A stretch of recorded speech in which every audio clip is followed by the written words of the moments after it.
सलमान त्याचं नाव मूळ नसीब अहमद, इथे एक मुस्लिम बेकरी आहे जनता बेकरी, जो असा प्रकारचा कृत्याचा अड्डा झालेला आहे. 13.5 वर्षाचा मुलीला या 33 वर्षाचा सलमाननी फसवलं, गंडवलं, एक्सप्लॉइट केलं सेक्शुअली. तो स्वतः विवाहित आहे, मूळ उत्तर प्रदेशचा बहरीत जिल्ह्याचा. पोलिसांकडे काल तक्रार आल्यानंतर पोलिसांनी लगेच कारवाई केली आहे, त्याला अटक केली आहे. ह्याच्यात आज नातेवाईक पण आमच्या सोबत आहे की तो सलमान त्याला डिरेक्टली इनडायरेक्टली बेकरीवाला मदत करायचा आणि त्या मुलीला त्याचं IQ पण थोडं कमी आहे. ते बेकरीवाल्याने त्या आरोपीला एका प्रकाराने समर्थन करत होते. काल दिवसभर तिथल्या काय मुस्लिम गुंडांनी परिवारावर दबाव आणायचा प्रयत्न केला की तुम्ही गुन्हा दाखल करू नका. हा एक वेगळ्या प्रकारचा जिहाद आहे. तो मुंबईत महाराष्ट्रात जो बाहेर येतोय, हे अतिरेकी धर्मांध मुस्लिम आणि बांगलादेशी माफिया हिंदू मुलींना फसवतात. इथेही फसवण्यात आलं. तो 33 वर्षाचा विवाहित या मुलीला फसवून आता ती प्रेग्नंट आहे. यावर कठोर सजा तर होणार, पण मी पोलिसांकडे गेले काही दिवस सातत्याने संघर्ष करतोय.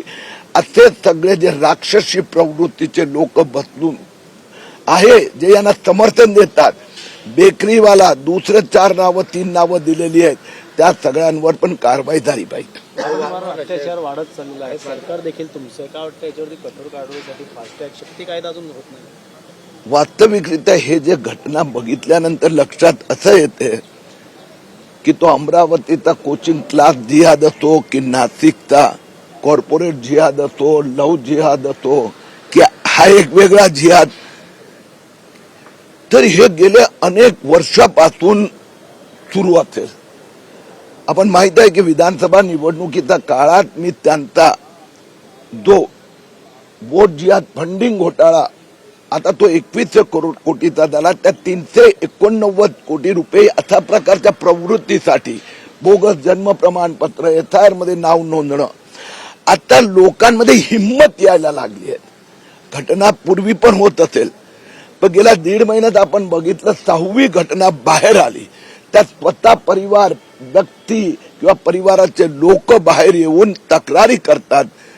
त्याच्यामुळे ह्या माफियागिरीवर कंट्रोल करता येणार आणि या जिहादीला एकेकाला जेलमध्ये बंद करता येणार. काय कठोर कारवाई करण्याची मागणी केली? यात पोस्को पासून बाकी अनेक सेक्शन लावलेले आहेत.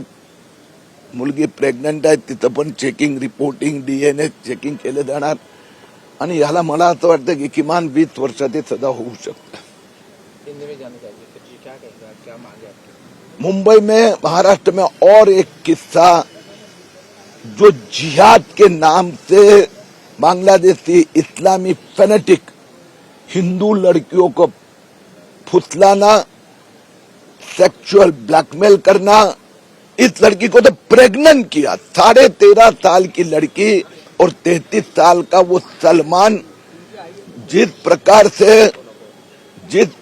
से वो लड़की के ऊपर जो फंसाया गया, मुंबई पुलिस के पास कल दोपहर को शिकायत आने के बाद में 12-14 घंटे में ही उसको गिरफ्तार किया गया है.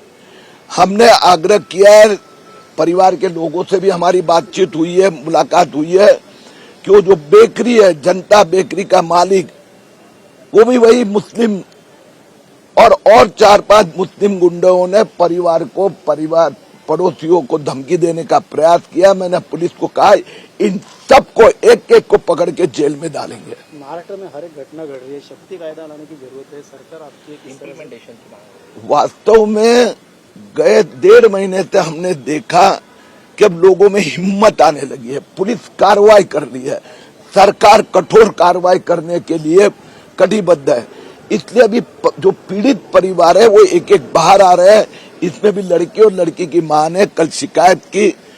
इस प्रकार से लोग बाहर आएंगे तो फिर ये जिहादी राक्षसों को हम सजा दे पाएंगे। इस प्रकार की घटना पहले भी होती होगी, लेकिन यह 6 सप्ताह में 6 हिंदू परिवार आए। फिर वो नासिक का वोट कॉर्पोरेट जिहाद हो, अमरावती का कोचिंग क्लास जिहाद हो, घाटकोपर में आपने देखा 6 साल की बच्ची को बलात्कार किया। तो ये सब फेनेटिक इस्लामिक जिहादी प्रवृत्ति को हम नष्ट करेंगे। जी 2 राजकीय प्रश्न आहेत। मोदींनी जसं आवाहन केल्यानंतर विरोधकांनी ताशेर ओरडा सुरुवात केली आहे। राहुल गांधींचं म्हणणं आहे की त्यांना झेपत नाही देश चालवणं। कसं बघतात, एकीकडे पेट्रोल कमी वापरा, सोनं खरेदी करू नका असं म्हणतात मोदीजी, आणि दुसरीकडे पाहिलं तर त्यांच्या ताफ्यामध्ये देखील मोठ्या प्रमाणात गाड्या दिसून येतात आपल्याला, देवदर्शन असेल कुठे। असं आहे की राहुल गांधीची अवस्था अशी झालेली आहे आणि संजय राऊतला तर पब्लिसिटी वा देशात जे विदेशात युद्ध एवढं मोठं झालंय, पूर्ण जग ऑइल क्रायसिसचा सामोरे जात आहे, पूर्ण जग। मग ते चीन असो की रशिया असो की अमेरिकेत पण पेट्रोलचे भाव डबल झाले। त्यावेळेला मोदीजींनी सांगितलं आपल्याकडे पुरेसा साठा आहे, पण आपल्याला अधिक पैसे देऊन घ्यावं लागतंय, तर आपण थोडं कन्झम्पशन मध्ये थोडी डिसिप्लिन आणली। अरे तुम्हाला जर समर्थन करायचं तर करा, पण स्वतःला तुमची देशविरोधी भावना तर प्रकट होऊ देऊ नका। मात्र ताफ्यामध्ये अनेक गाड्या दिसतात, त्याच्यावर देखील विरोधक म्हणतात की अरे भाजपचे पदाधिकारी तापानी आता काय संबंध आला? प्रधानमंत्री असतो, राष्ट्रपती असतो, तो प्रोटोकॉल असतो। म्हणजे किती खालच्या पातळीवर विरोधी पक्ष चालला आहे। मग तो राहुल गांधी असो की संजय राऊत असो की उद्धव ठाकरे असो, विषय आंतरराष्ट्रीय युद्ध, जगातले अनेक देश डिरेक्टली इनडिरेक्टली इन्व्हॉल्व, आणि त्यावेळी देशाचा प्रधानमंत्री आवाहन करतो, एवढी चीपनेस आहे ना, ते राहुल गांधी ने उद्धव ठाकरेची पाठीत करू शकतो। किरीट जी क्या कहेंगे, जिस तरह से प्रधानमंत्री जी ने आह्वान किया था, लेकिन इसको लेकर टीका हो रही है कि उनके ताफे में भी उतनी गाड़ियां हैं, नेताओं के ताफे में भी इतनी गाड़ियां घूम रही है। कितना हास्यास्पद और छोटापन राहुल गांधी और संजय राउत उद्धव ठाकरे सेनाधिकारी है। आज ईरान में जो परिस्थिति हुई है उसके कारण ग्लोबल क्राइसिस हुई है। खुद अमेरिका में पेट्रोल के दाम डबल हो गए। उस समय मेरा देश का प्रधानमंत्री कहता है पेट्रोल हमारे पास है, 2 महीने का स्टॉक है और भी आ रहा है सप्लाई, लेकिन कीमत ज्यादा देनी पड़ती है, तो हम अपना फॉरेन एक्सचेंज बचाए, एक अपील की है प्रधानमंत्री ने। तो राहुल गांधी और संजय राउत इतना छोटापन कि प्रधानमंत्री की सुरक्षा से लेकर राष्ट्रपति की सुरक्षा की चेष्टा करते हैं।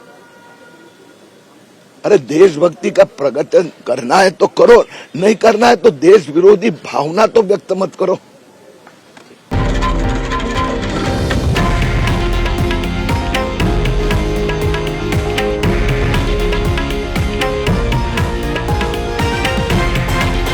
हे आहे देशातील नंबर 1 न्यूज नेटवर्क आणि आपण पाहत आहात TV9 मराठी, एकमेव।